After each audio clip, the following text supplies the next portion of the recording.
हमारी रियासत हमारा हक का नारा लेकर जो है कल कांग्रेस के जो लीडर्स है, पार्टी वर्कर्स है, जम्मू एंड कश्मीर से जो है दिल्ली की तरफ रवाना हुए थे। जंतर मंतर भी जो उन्होंने प्रदर्शन किया था, स्टेटहुड की मांग है। इस बारे में क्या कुछ कहना है? हमारे साथ मौजूद है भारतीय जनता पार्टी के पॉलिटिकल लीडर सैयद यूसुफ साहब। पहले तो वक्त देने के लिए शुक्रिया। जिस तरह से कल या पिछले 2-3 दिन से जो लगातार कांग्रेस धरना प्रदर्शन कर रही है, हमारी रियासत हमारा हक नारे यहाँ पे भी लगे, जम्मू में भी लगे, फिर जो है कल दिल्ली के, क्या कुछ कहेंगे इस बारे में? देखिए, कांग्रेस का जो ये पॉलिटिकल ड्रामा है, इनको याद दिला दूं को कांग्रेस का ये नारा जो स्टेटहुड का, ये भारतीय जनता पार्टी का नारा है और भारतीय जनता पार्टी जो है, इस नारे को हम कंप्लीट कर सकते हैं। आपको याद दिला दूं कि 5 अगस्त जब एब्रोगेशन ऑफ आर्टिकल 370 हुआ था, on the floor of parliament honourable home minister साहब ने जम्मू कश्मीर के और देश के लोगों से एक वादा किया था कि स्टेटहुड विल बी गारंटीड और given to the people of Jammu Kashmir at the appropriate time. Prime minister Modi साहब जम्मू कश्मीर जो 4 बार यहाँ आए और 4 बार उन्होंने कहा कि स्टेटहुड जो है जम्मू कश्मीर को मिलेगा। जब भारतीय जनता पार्टी का नारा है, भारतीय जनता पार्टी का प्रॉमिस है, तो कांग्रेस का ये प्रदर्शन करना या ये सब बोलना कोई मायने रखता नहीं है। हमारा नारा है, ये मुझे बताइए कांग्रेस जो है कुछ नया बताइए, उनके पास है क्या इस चीज़ के बारे में?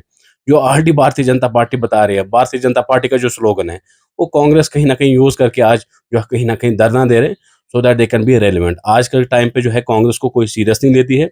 आपने देखा होगा इन द पास्ट कांग्रेस की हालत क्या रही है जम्मू कश्मीर में। यहाँ की अवाम ने जो है कांग्रेस को ऑलरेडी ठुकरा दिया है और ये आज भारतीय जनता पार्टी के स्लोगन्स जैसे आपने कहा ज़िक्र कर लिया स्टेटहुड का, ये यूज़ करके कहीं न कहीं ये पॉलिटिकल जो ड्रामा कर रहे हैं ताकि ये पॉलिटिकल गिमिक्स या पॉलिटिकल जो प्लेटफ़ॉर्म्स में वहाँ पे स्टेबल रहे। इस चीज़ को लेकर जो है कल सीएम से भी पूछा गया, तो उन्होंने कहा था कि कांग्रेस ने तो धरना प्रदर्शन किया, लेकिन हमें इस चीज़ के बारे में मालूम नहीं है। क्या आपको लगता है कि कहीं न कहीं दरार है कांग्रेस और एनसी के क्योंकि वो अलायंस भाई यहाँ पे है? देखिए, इनकी दरार जो है पहले से ही है। मैंने एक चीज़ कहा कि कांग्रेस जो है यहाँ पे कांग्रेस की कोई रेलेवेंस है नहीं। अगर कांग्रेस को कहीं न कहीं 1-2 सीटें जम्मू कश्मीर से मिली, वो नेशनल कॉन्फ्रेंस की बदौलत से है। अगर कहीं न कहीं कांग्रेस को यहाँ धक्का मिला, वो नेशनल कॉन्फ्रेंस की बदौलत से उनको धक्का मिला। अदरवाइज़ यहाँ पे कांग्रेस का कोई नामो-निशान है नहीं।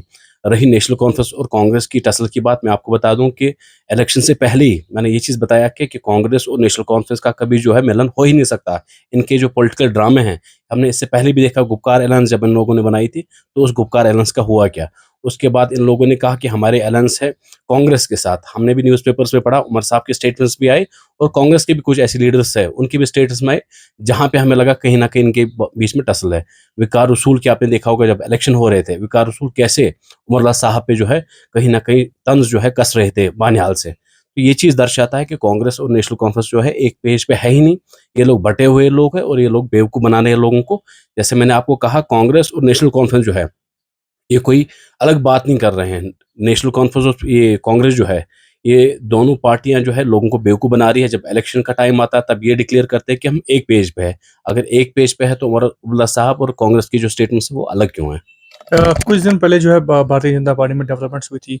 बहुत सारे लोगों को जो है इंचार्ज मिला था, कुछ कश्मीर के लीडर्स हैं, उनको जो है बड़े पोस्ट मिले थे। क्या कुछ कहेंगे उसके बारे में? देखिए, मैं आपको बता दूँ कि सबसे पहले मैं पार्टी का शुक्रगुज़ार हूँ कि यहाँ पे जम्मू कश्मीर में बहुत अरसे के बाद यहाँ पे स्टेट की जो नई लीडरशिप है या ये कह सकता हूँ कि स्टेट की जो नई टीम है वो क़यादत में आई और कुछ आपने कहा कि जम्मू कश्मीर से भी हमारे कुछ ऐसे नेता थे जिनको कहीं बड़ी पोस्ट पर and it's the first time कि जम्मू कश्मीर से हमारी जो जनरल सेक्रेटरी है वो जम्मू कश्मीर रीजन से है। ये पहली बार ऐसा हुआ। उससे बाद में अगर आपने देखा होगा वाइस प्रेज़िडेंट्स हो या हमारे जो सेक्रेटरीज़ हो या बाकी मीडिया, सोशल मीडिया डिपार्टमेंट या आईटी डिपार्टमेंट की देखा आपने नए चेहरे यहाँ पे आए। तो भारतीय जनता पार्टी का जो अपना ऑर्गेनाइजेशन सेटअप होता है, ये पैन इंडिया लेवल पे होता है और उसमें चेंजिंग में आपने देखा कि नई फेसेस को मौका मिला और अभी कुछ आने वाले टाइम में कुछ और भी फेसेस जो है वो दूसरे पोस्ट पे आने वाले हैं। ये हमारी ऑर्गेनाइजेशन को ग्रास रूट डेमोक्रेसी या ग्रास रूट लेवल पे उसको कैसे मजबूत किया, ये उसी का जो है आपको परिणाम मिला, यहाँ कहीं न कहीं आपको रिज़ल्ट मिला। ये आखिरी सवाल रहेगा, 6 साल होने को आए हैं, आर्टिकल 370 को एब्रोगेट हुए।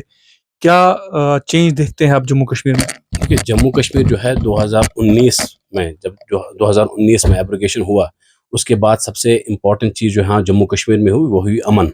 जम्मू कश्मीर में आपने देखा होगा कि यहाँ पे एक आम कश्मीरी जो है सेंस ऑफ सिक्योरिटी है, सेंस ऑफ बिलॉन्गिंग है। पहले एक कश्मीरी जो था उसके पास मैं कह सकता हूँ आइडेंटिटी क्राइसिस थी।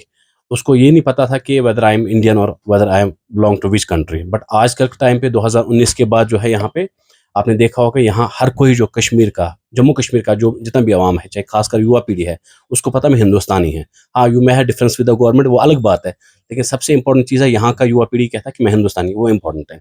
दूसरी चीज़ आपको बता दूं, जब पहलगाम अटैक हुआ था, यहाँ पे एक बच्चा हर किसी कोने से, हर किसी वर्ग के लोग से, हर किसी सेक्शन के सोसाइटी से, किसी भी धर्म का हो, वो सड़क पे आया और पाकिस्तान के खिलाफ उसने नारे दिए और टेररिज्म को उसने नकारा है। ये बड़ी बात है। तीसरा चीज़ आपको कह दूं मैं आपको, यहाँ पे रिलीजियस जो रिचुअल्स हमारे होते थे 32 साल तक जो बंद रहते थे, वो भारतीय जनता पार्टी डायरेक्टली, मैं कहूँ डायरेक्टली तो ये सरकार नहीं है, बट एलजी साहब के नेतृत्व में यहाँ पे वो रिज्यूम हो, रिस्टोर हुए। यहाँ पे जम्मू कश्मीर में पैलेट गन का सिलसिला जो खत्म हुआ, जो इन नेशनल कॉन्फ्रेंस और पीडीपी ने उसको इंट्रोड्यूस किया था, भारतीय जनता पार्टी ने उसको बैन कर लिया। मैं आपको याद दिला दूं कि वही जम्मू कश्मीर है जहाँ पे टूरिज्म एक टाइम पर लिम्बो हो रहा था। स्कूल जो थे, आज तक हमारे बच्चे जो थे वो स्कूल्स नहीं जा पाते थे because of lack of sense of security. आपने देखा होगा हड़ताल का यहाँ पे सिलसिला जारी रहा था, उसकी वजह से हमारे स्कूल के बच्चे जो है वो स्कूल नहीं जाते थे। आज सेंस ऑफ बिलोंगिंग होने के नाते आज हमारा स्कूल जो है कोई बंद नहीं है, हमारे बच्चे जो है स्कूल भी जाते हैं, हमारे जो ताजर हैं वो अपना काम भी कर रहे हैं। और अल्हम्दुलिल्लाह इतना कह सकता हूँ कि टूरिज्म का फ्लो इतना बड़ा कि जो लोग लोन पे जी रहे थे, एक तो उन लोगों ने लोन भी पे ऑफ कर लिया, उसमें साथ साथ में उन लोगों ने अपने एसेट्स भी क्रिएट किए। तो मुझे लगता है ये सब बदलाव है इंपॉर्टेंट। और एक आपको बता दूं कि यहाँ के युवा पीढ़ी जो है, जिसमें पिछले 30 साल से इन लोगों को सरकारी जॉब के नाम से इनको पिछले 30 साल से कहीं ना कहीं इनको गोल गोल घुमाया इन लोगों ने। और 2019 के बाद यहाँ पे एक आम कश्मीरी जो है एंटरप्रेन्योर बना, एक तो खुद का रोजगार उसका मिला और साथ में उसने अपने 10 लोगों को, एक आम कश्मीरी को उसने अकोमोडेट किया। तो मुझे लगा कहीं ना कहीं ये चेंजिंग है। इंफ्रास्ट्रक्चर की बात करूँ, आपको दुनिया का सबसे बड़ा जो ब्रिज है वो चनाब ब्रिज है इस वक्त। मैं आपको याद दिलाऊं, सुनमर्ग की टनल बहुत टाइम से जो है लद्दाख के लोगों को भी और जम्मू कश्मीर के लोगों की भी वो डिमांड थी, वो भी फुलफिल हुई। आपने देखा होगा कि यहाँ पे टनल्स, जितने भी टनल्स यहाँ पे बनी, जिस फासले को 12 घंटे लगते थे वही फासला आज 4 घंटे में आप जम्मू का सफ़र करते हैं। कश्मीर से कन्याकुमारी जो ट्रेन थी वो आज कंप्लीट हुई। ऐसी बहुत सारी प्रोजेक्ट्स है जो कंप्लीट हुए, वो तब हुई जब 2019 के बाद यहाँ मोदी जी के नेतृत्व में यहाँ पे काम हुआ। शुक्रिया बात करने के लिए। तो ये थे भारतीय जनता पार्टी के लीडर सुजात यूसुफ शाह ने कहा कि आर्टिकल 370 एब्रोगेट करने के बाद जो है काफ़ी सारी डेवलपमेंट्स देखने को मिली, और जिस तरह से कांग्रेस जो है उनके पास करने को कुछ नहीं है कि प्राइम मिनिस्टर नरेंद्र मोदी ने जो है वादा किया है कि स्टेटहुड रेस्टोर होगी, अप्रोप्रिएट टाइम पे होगी। ऐसी खबरों के लिए देखते रहिए द न्यूज़।